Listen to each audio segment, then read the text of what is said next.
নমস্কার বন্ধুরা, অপর্ণার রান্নাঘরের আরও একটি পর্বে আপনাদের সকলকে স্বাগত। আজ আমি আপনাদের জন্য নিয়ে এসেছি একদম ঘরোয়া পদ্ধতিতে তৈরি শরবতের রেসিপি, যা এই গরমে আপনাদের শরীরকে ঠান্ডা রাখবে। এই শরবত পুষ্টিগুণে ভরপুর রেসিপি, যা বাজার চলতি ঠান্ডা পানীয়কে হার মানাবে। আমি কিন্তু প্রতিটি শরবতেই মিছরির ব্যবহার করেছি। মিছরি কিন্তু শরীরকে ঠান্ডা রাখতে সাহায্য করে। আপনারা ইচ্ছা করলে কিন্তু মিছরির পানা বা মিছরির সিরাপ আগে থেকে তৈরি করে রাখতে পারেন। আমি কিন্তু এখানে ছোট টুকরো করে মিছরি ভেঙে নিয়েছি। আজকের প্রথম রেসিপি হলো দইয়ের ঘোল বা লস্যি। ঘরে পাতা টক দই আমি 400 গ্রাম একটা মিক্সিং জারে নিয়ে নিলাম। দোকানের কেনা কাপে কিন্তু আমি এর মাপটা দিলাম। দিয়ে দিচ্ছি রুম টেম্পারেচারে রাখা 1/4 কাপ জল, 1/4 টিস্পুন নুন, আর মিডিয়াম সাইজ করে ভেঙে রাখা মিছরির টুকরো। মিছরিটা কিন্তু আপনারা আপনাদের স্বাদ অনুযায়ী ব্যবহার করবেন। কে কতটা মিষ্টি খাবেন সেই অনুযায়ী ব্যবহার করবেন। আমি ব্লেন্ডারে দই আর মিছরিটাকে ব্লেন্ড করে নিলাম। আমার কিন্তু সময় লাগলো অন্তত 10 মিনিট, যেহেতু আমি এখানে সিরাপ ব্যবহার করিনি, মিছরির টুকরো ব্যবহার করেছি। এবার আমি সার্ভ করে দেব। লস্যি বা দইয়ের ঘোলের গ্লাসে আমি হাত দিয়ে একটু জল লাগিয়ে নিয়েছি। এইবার একটা প্লেটে আমি চিনি নিয়ে নিয়েছি, তার মধ্যে গ্লাসটাকে উপর করে গ্লাসের মধ্যে চিনি লাগিয়ে নিলাম। এইবার দইয়ের ঘোল বা লস্যিটাকে গ্লাসের মধ্যে আমি দিয়ে দিয়েছি। এইবার আমি এই ঘোল বা লস্যিতে দিয়ে দেব বিট নুনের গুঁড়ো আর জিরে ভাজা গুঁড়ো। প্রথমে যখন লস্যিটি বা দইয়ের ঘোলটি আপনারা খাবেন, তখন মুখে যখন চিনির দানাটা পড়বে, তার স্বাদ কিন্তু হবে অতুলনীয়। দইয়ের মধ্যে আমি কিন্তু আইস কিউব ব্যবহার করলাম। আপনারা ইচ্ছা করলে কিন্তু মিক্সিং জার শুদ্ধ ফ্রিজের মধ্যে রেখেও খেতে পারেন। এইবার পুদিনা পাতা দিয়ে গার্নিশিং করে আর স্ট্র লাগিয়ে আমি দইয়ের ঘোল বা লস্যি সার্ভ করে দিলাম। দেখুন বন্ধুরা, আশা করি আপনাদের এই রেসিপিটি ভালো লাগবে। আমার দ্বিতীয় রেসিপিটি হলো পাকা আমের শরবত বা ম্যাঙ্গো শেক। আমি 2টো পাকা আম ছোট টুকরো করে কেটে নিয়েছি এবং মিক্সার গ্রাইন্ডারে দিয়ে দিলাম। আমি কতটা মিছরি ব্যবহার করব তা কিন্তু নির্ভর করবে আমটা কতটা মিষ্টি তার উপর। আমি কিছুটা মিছরি মিক্সার গ্রাইন্ডারে দিয়ে দিলাম। দিয়ে দিচ্ছি 1/4 কাপ দুধ। আপনারা ইচ্ছা করলে কিন্তু টক দইয়েরও ব্যবহার করতে পারেন। এবার দিয়ে দেব রুম টেম্পারেচারে রাখা, যতটা দুধ দিয়েছি সেই পরিমাণেই জল। এবার মিক্সার গ্রাইন্ডারে আমি ম্যাঙ্গো শেক করে নিলাম।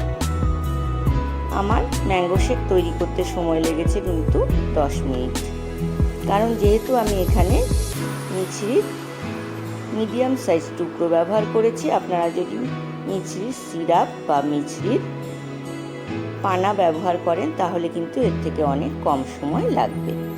যথারীতি আমি গ্লাসে জল লাগিয়ে গ্লাসটাকে উপর করে প্লেটের মধ্যে চিনি লাগিয়ে নিয়েছি এবং ম্যাঙ্গো শেক বা পাকা আমের শরবত গ্লাসে সার্ভ করে দিয়েছি। এর উপরে আমি দিয়ে দেব 1 স্কুপ ভ্যানিলা আইসক্রিম। আপনারা কিন্তু আইস কিউবও ব্যবহার করতে পারেন এর ওপরে, বা মিক্সার গ্রাইন্ডার শুদ্ধ ফ্রিজে রেখে তারপর কিন্তু আপনারা খেতে পারেন। এর স্বাদ কিন্তু হবে অতুলনীয়। আমার তৃতীয় শরবতটি হলো বেলের পানা বা বেলের শরবত। একটা গোটা বেল আমি, মাঝারি সাইজের গোটা বেল আমি ফাটিয়ে ভেতর থেকে স্কুপ করে বেলের ভেতরের অংশটা বার করে একটা কন্টেনারের মধ্যে বা বড় বাটির মধ্যে রেখেছি। এবার অল্প অল্প করে রুম টেম্পারেচারে রাখা জল দিয়ে খুব ভালোভাবে চটকে আমি বেলের সাথে জল বা জলের সাথে বেলকে মিশিয়ে নিচ্ছি। যতটা সম্ভব আঁশ আমি হাত দিয়ে তুলে নেবার চেষ্টা করব।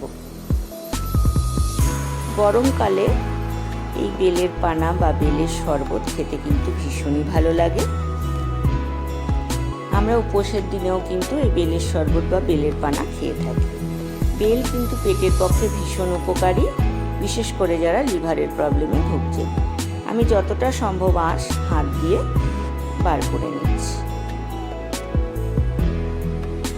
এইবার মিক্সার গ্রাইন্ডারে একটা ছাঁকনির ওপর আমি যতটা বেলের পানা তৈরি করতে পেরেছি ততটা ঢেলে দিলাম। এবার একটা স্পুন দিয়ে আমি খুব ভালোভাবে ছেঁকে নিচ্ছি। দেখুন ছাঁকনির গায়ে বেশ কিছুটা বেল লেগে রয়েছে। এর মধ্যে আমি দিয়ে দিচ্ছি রুম টেম্পারেচারে রাখা 1/4 কাপ জল। খুব ভালোভাবে ছেঁকে নেওয়া হয়ে গিয়েছে। এবার এর মধ্যে আমি মিশিয়ে দিচ্ছি ছোট টুকরো করে রাখা মিছরির টুকরো। মিছরিটা কতটা ব্যবহার করবেন তা কিন্তু আপনারা আপনাদের পছন্দ মতো ব্যবহার করবেন। আমি এই বেলের পানাতে দিয়ে দিলাম 1/4 কাপ দুধ। দুধটা কিন্তু বন্ধুরা অপশনাল, ইচ্ছা করলে ব্যবহার করতে পারেন, ইচ্ছা না করলে কিন্তু স্কিপও করতে পারেন। আমার বেলের পানা বা বেলের শরবত রেডি হয়ে গিয়েছে। আমার সময় লেগেছে 10 মিনিট, কারণ আমি এখানে মিছরির কিউব ব্যবহার করেছি। তাই মিছরির পানা বা মিছরির সিরাপ ব্যবহার করলে কিন্তু আরও কম সময়ে এই বেলের শরবতটি তৈরি হয়ে যায়। আমি কিন্তু এই বেলের শরবতের মধ্যে আইস কিউব দিয়ে দিচ্ছি। আপনারা কন্টেনার শুদ্ধ বেলের পানা ফ্রিজে রেখেও কিন্তু খেতে পারেন। এবার গার্নিশিংয়ের জন্য এর উপরে দিয়ে দিচ্ছি পুদিনা পাতা। স্ট্র লাগিয়ে আমি সার্ভ করে দিয়েছি। কেমন লাগলো বন্ধুরা জানাবেন। আমার চতুর্থ শরবতটি হলো ছাতুর শরবত। আমি 6 টেবিল স্পুন ছাতু একটা কন্টেনারের মধ্যে নিয়ে নিয়েছি। এইবার এর মধ্যে মিশিয়ে দিচ্ছি 1.5 টিস্পুন বিট লবণ গুঁড়ো আর 1.5 টিস্পুন জিরে ভাজা গুঁড়ো আর 3 টিস্পুন লেবুর রস দিয়ে দিচ্ছি। ছোট টুকরো করে কেটে রাখা কাঁচা লঙ্কা কুচি, ছোট টুকরো করে কেটে রাখা একটা ছোট সাইজের পেঁয়াজ কুচি আর ছোট টুকরো করে কেটে রাখা ধনেপাতা কুচি। এবার একটা স্পুনের সাহায্যে খুব ভালোভাবে পেঁয়াজ, ধনেপাতা, লঙ্কা, বিট লবণ, লেবু আর জিরে ভাজা গুঁড়োটাকে মিশিয়ে অল্প অল্প করে জল দিয়ে আমি ছাতুটাকে খুব ভালোভাবে জলের সাথে মিশিয়ে নিচ্ছি। এটা কিন্তু গরমকালের জন্য ভীষণই উপকারী একটা শরবত। এই শরবত খেলে কিন্তু লু লাগার সম্ভাবনা কম থাকে।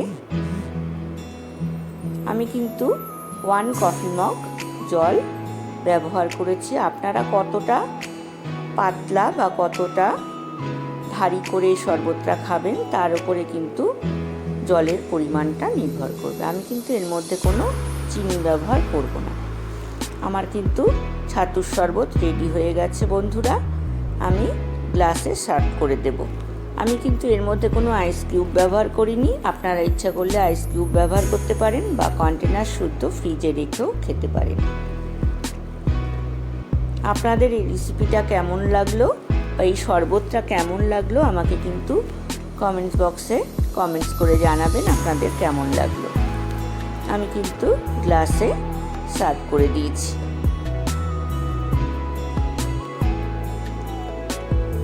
স্ট্র লাগিয়ে দিচ্ছি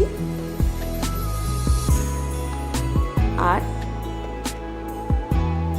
ওপরে গার্নিশিংয়ের জন্য আমি দিয়ে দিচ্ছি ভাজা জিরের গুঁড়ো। স্ট্র আমি সাজানোর জন্য ব্যবহার করেছি। পঞ্চম শরবতটি হলো তরমুজের শরবত বা ওয়াটারমেলন জুস। আমি একটা মাঝারি সাইজের তরমুজের আধখানা ছোট টুকরো করে খোসা ছাড়িয়ে নিয়েছি। মিক্সার গ্রাইন্ডারের মধ্যে আমি ছোট টুকরোগুলোকে শিফট করে দিচ্ছি। এর মধ্যে আমি দিয়ে দেব ছোট টুকরো করে ভেঙে রাখা মিছরির টুকরোগুলো, কিছুটা মিছরির টুকরো।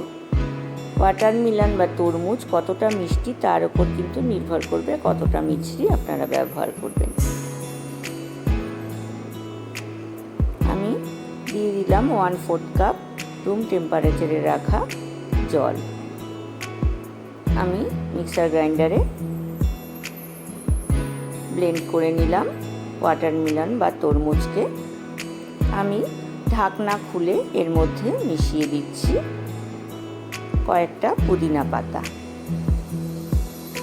আর দিয়ে দেব 4 টুকরো কিউব করে কেটে রাখা আদা। এবার আবারও ঢাকনা দিয়ে আমি মিক্সিতে ব্লেন্ড করে নেব। দেখুন তরমুজের শরবত বা ওয়াটারমেলন জুস কিন্তু আমার রেডি হয়ে গিয়েছে। আমি একটা কন্টেনার নিয়ে তার উপরে ছাঁকনি রেখে আমি কিন্তু জুস বা শরবতটাকে ছেঁকে নিচ্ছি। আপনারা ইচ্ছা করলে ওয়াটারমেলন বা তরমুজের মধ্যে শুধু মিছরি দিয়েও শরবত বানাতে পারেন বা জুস বানাতে পারেন। আবার তার মধ্যে আদা কুচি বা আদার কিউব বা পুদিনা পাতা মিশিয়েও তরমুজের জুস ব্যবহার করতে পারেন। আবার ইচ্ছা করলে কিন্তু পুদিনা পাতা বা আদা কিউব স্কিপও করতে পারেন। আমার ওয়াটারমেলন জুস রেডি হয়ে গিয়েছে। আমি গ্লাসে সার্ভ করে দিয়েছি। আমি এর মধ্যে আইস কিউব মিশিয়ে দিচ্ছি, স্ট্র লাগিয়ে, আর পাতিলেবু গোল করে কেটে আমি গার্নিশিংয়ের কাজে ব্যবহার করেছি। বন্ধুরা, 5 রকমের এই শরবতের পদ্ধতিটা আপনাদের কেমন লাগলো আমাকে কমেন্ট বক্সে কমেন্টস করে জানাবেন। আর যারা এখনও আমার চ্যানেলটিকে সাবস্ক্রাইব করেননি তারা আমার চ্যানেলটিকে সাবস্ক্রাইব করবেন, লাইক করবেন আর অনেক শেয়ার করবেন। বন্ধু হয়ে পাশে থাকার অনুরোধ রইল। আজ এ পর্যন্তই। দেখা হবে আবার অন্য রেসিপি নিয়ে। ধন্যবাদ।